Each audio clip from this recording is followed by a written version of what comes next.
G'day, folks. Welcome to another running commentary going on my channel, and I want to talk about Promised Concert Radon with the end of my Elden Ring stint I had going on, the Double Dagger Challenge run. It's been very enjoyable and a lot of fun for the most part, at least. Maybe not so much at the end, but coming to said end, I've had some time to reflect on the run, my experiences in Elden Ring, and the overall challenge that the run's presented, including my thoughts on old mate over there, the overall boss fights, and indeed the DLC itself. This run I've completed was more focused on fun rather than say strict challenge, or at least challenging factors were more entertaining, such as having limited range and ability, but at the same time being able to dish out large amounts of DPS to balance out that stipulation, which made it worth my time. The kit you're seeing here, by the way, it's the Mogwin's dress, his outfit, including the heaviest leggings I can get and gauntlets, as well as the mask that boosts Arcane by 5. Call it the Gimp mask because it doesn't really have a mouthpiece, but yeah, each piece of that outfit just gives me something different. You know, the Mogf style headpiece for the Arcane, and the running tip for defense and poise. The weapons themselves were Arcane focused for that bleed proc, but also initially I thought you could get 2 Reduvias prior to going the challenge, but alas I could not. Initially it was going to be a dual Trident run, but I initially thought you couldn't get 2 boss weapons per new game playthrough, but in fact you can, and I found that out right at the end of the playthrough, alas. Now, while for the most part it was a dual dagger run with the Reduvia and the occult dagger, which I pronounced really weirdly in the previous highlights. Talismans were nothing special, just got that fast stamina regen and blood damage increase with an extra kick. The run's rather simple, and you can for the most part get the items you need quite early in the game, minus the drip. But I think there would have been a strong alternative, but I wanted to make my character be more blood focused. Like if the character would be part of the Elden Ring world, like a reject of Mogs, but minus the Var mask, Vare's mask, because it's kind of ugly. Or at least I see it as the quote from Family Guy, it insists upon itself. But I digress. Kind of annoying there wasn't anything too spectacular for items that would suit the character, but at the same time, sticking to the challenge rules is part of the magic of a challenge run. 10 out of 10. Now the footage you're seeing is my first and most likely only fight against PCR, which I know by saying this I'm opting out of confronting the god again, but this fight, fuck it kind of drove me to insanity. Well, it doesn't present itself in the stream. I actually don't have the full highlight. For some reason it didn't save properly on Twitch, which fucking sucks, but I think I could talk for an hour and a half. But this fight was well beyond my current comprehension. Watching other people fight him, I knew there was going to be a steep hill to climb, and that reading his attacks, planning and timing would be key to success. But that's not what I do, or at least in this instance, due to how many hours into the stream I was, and that I wanted to end the run. I had my fill. I had my fun. It was done. Getting into it, I was blinded by the lights. If I would assume this boss is what Miyazaki or the head devs have wanted bosses to eventually become throughout the life cycle of the game, but few and far between to get such stupendous levels. I say this only because Night Rain exists. While I haven't played that, seeing some of those bosses just fucking do insane shit, I love it. I can see how PCR was that first step, just a wild assumption of mine. And that's where I want to begin talking about this boss and just how different he is compared to others. Like, looking at the base game, you have the hardest boss fights, like late game, Millennia, Malekith, and even Mog. They have some insane second phases that catch you off guard. Like, the boss goes, oh shit, he got hands. and they start mogging out if it were the case. But and hey, I do understand after you slay him, it says God slain. So yeah, he was that guy.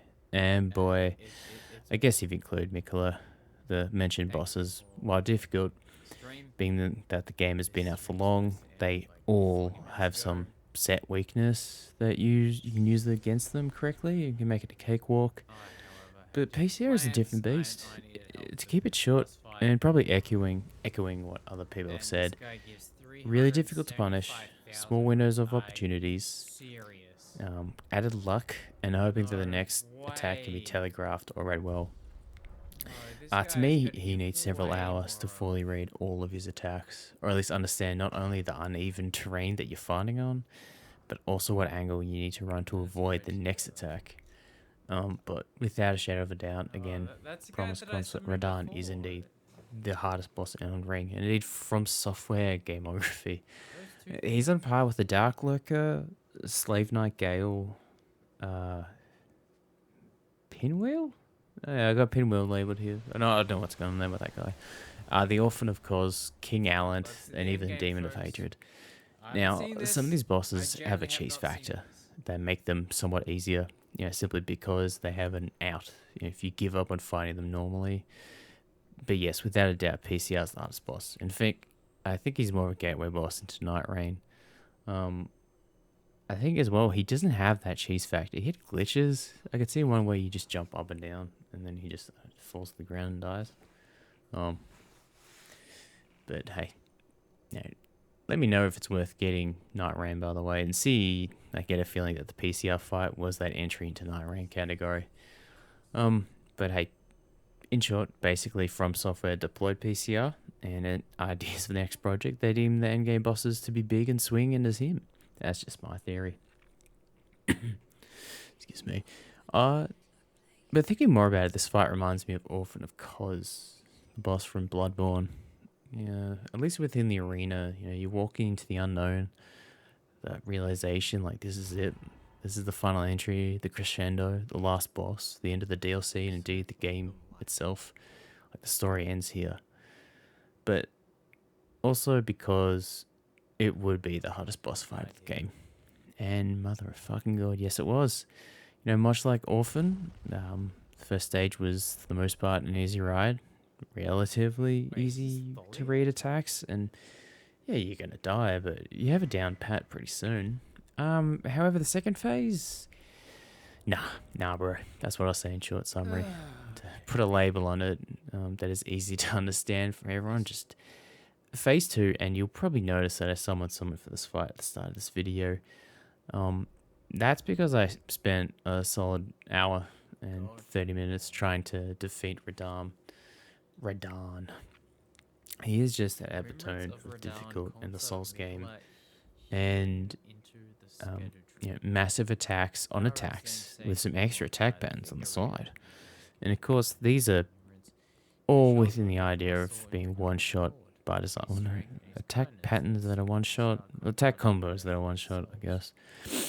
Or at least if you're not constantly moving, you're dead, which makes sense. It's prime Radahn, but like in the past, most boss fights, for the final boss fights, I guess, but they'll wait or at least stop for a moment to breathe or give the player a chance to recover. But this guy gives such a small window, it's crazy. Like, even Melina, I'm probably like butchering her name. Like, she has breaks, but at the same time, you have no idea what's going to come next. She just walks menacingly slow at you. But now back to PCR, them AoEs be AoEing, bruh. He just moves faster, stronger, harder than any other boss. Despite facing him many times before, like, you need to relearn new patterns unseen before from previous fights, like from other bosses, which is good. It's very good. And in case of the stream here, maybe not so much 4 hours deep into it now. I'm not complaining at all. Just saying, and probably preaching to the choir that PCR is so many levels higher than Melina or anything else, and even Bale. to me, which I mean, I know I defeated him in one go, but like Bale has an AoE attack that gives you tinnitus. Like, hello, do we have other bosses like that?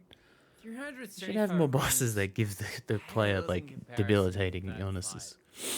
Now, while I don't think I'll take on PCR again for the time being, I don't know what's asking, but I'm talking. At least in this method that I defeat the final boss, like this fight and in most fights within Elden Ring, it encourages, almost forces the player to utilize other features that would be deemed completely optional in the other titles. And that can be put up to it. But, like, in the Soulsborne titles, I've managed to get by defeating bosses with just the weapon. Like, maybe I'll use a buff here and there, but overall, just smack them until they're down. And I think that's probably one of the goals in Elden Ring in general. Like, they've really put it on you to use spirit summons, the tools, and more items, more so than what you'd see in the previous franchises. And yes, I am repeating myself for the sake of reinforcing my view. I do that quite often, expect that in the future. Now, this on one hand could be just my experience, where you can breeze through those titles with just this, like the base weapon. Like you go from small sword to big sword, and upgrade big sword and have big attack. But of course, you can employ the use of particular tools that have more fun, challenge yourself, or commit to identity that the character has become, which is always my favorite. Like, that's how you play these games. But in the case of fighting PCR, just relying on your weapons or spells just won't cut it, like, at all. To me, you really need to employ spirit summons, human summons, not NPCs. You know, in fact, that some guy with his poison, useless. Useless like a chocolate kettle. Infusions and giant pots, to name a few. It brings the difficulty down from a mountain climb to a humble hike. It's like 20, still like 20 kilometers, but it's, you just walk up instead of like climbing up the steep, you walk up the less steep area. Now you may disagree with me, but finding this god, this boss, the community wanted so desperately to fight him in his prime, you need as much help towards your success as humanly possible. Excuse me. Now, PCI is that grand finale of Elden Ring, that proper final boss and crescendo that is the epic of Elden Ring. This is without a shadow of a doubt their best entry. This is the first of their entries. This is my... I'm fucking butchering my words here, but I've played all the entries, but this is probably the first one where I've used now more than the 10 playthrough character we have here. And I've had an amazing fun-filled time with each playthrough. So I want to play through everything. Like, the game is so encouraging. It makes so much shit look so cool. And with every character, a true use of my time with the game, because it is, to some degree, as I said earlier, it insists upon itself. And I can't stress that enough. It is that good of a video game. And this game to me is like one of a kind. And okay, I'm probably gonna just drop all aura for the moment, but I haven't felt like this since Dark Souls 2, through and through. With that being said, I'm playing live Dark Souls 2. I'm about to finish it actually. I really wasted time to get this video out, but it should be soon. I could finish Dark Souls 2 next week or next month, who knows. But as well, continue on from Dark Souls 2. The DLC is on par with Dark Souls 2, yes. It's just one entry. It's just Shadow of the Erdtree so far. They have one that's apparently coming out soon, and there is an amount of treasure hunting for the fragments and spirit essences that isn't present in the 3 entries of Dark Souls 2, but the content that is delivered in SOTE, that works. It has that spice that the DLCs had in Dark Souls 2. It really does. I guess if I wanted to highlight a negative In my experience. I don't want to get too much into it because I feel like this game needs the glaze. It Oh deserves my it. god, it needs But to I highlight stop. one Yeah, negative is bro. this game's difficulty level up. I know it's been discussed before, but like the section in the Alright, base game, after you defeat Morgort we're done. again, you go to the Snowy Mountains. Oh, sorry, spoilers. Sorry for whoever. You go to the Snowy Mountains and the difficulty increases, um, which is to be expected, but to some degree, it gets This out of feels good, hand. bro. It's present in Erdtree, mainly in like the end in near Ilim, We're done in here. near Ilim, That's fine. where I found myself just running past most of the enemies just to get to the next section. Mainly in this challenge run, since I kind of wanted to end it. I had my fun, but I'm not fighting some lightning lion fighting mini boss that isn't a boss. You dig? GG. And if Thank like you all for play tuning that in. through area through with a few other characters, but hey, I disagree. Come To be to honest, the it isn't stream. all that bad. Just chill. But as for now, here's me closing out the chapter on this incredible game. Another run done, and looking forward to more. Probably going to start a Broken Sword run in Dark Souls 1 after the Unga Bunga Dark Souls 2. I can't believe I said that word out loud. Oh, Run yes. that I'm doing right now, enjoying immensely, and it's something you should see live when I stream it. Fridays and Why Saturdays, or my maybe hands up like Sundays if I've that? been busy. Who am I Definitely do more runs in the conversing with? future, picking up on the game with different builds or whole characters to commit to certain It's traits. like, It's fun. hey, And what's I the highly deal with recommend the you, listener, to tree? do the same. And even go all the way for that 100% completion of items, bosses, stats, everything. Just go for it, dude. It deserves your time. It really does. But hey, that's my ramble. Thanks for watching, folks. I'll see you in the next one. Take care. GG, everybody. GG, folks.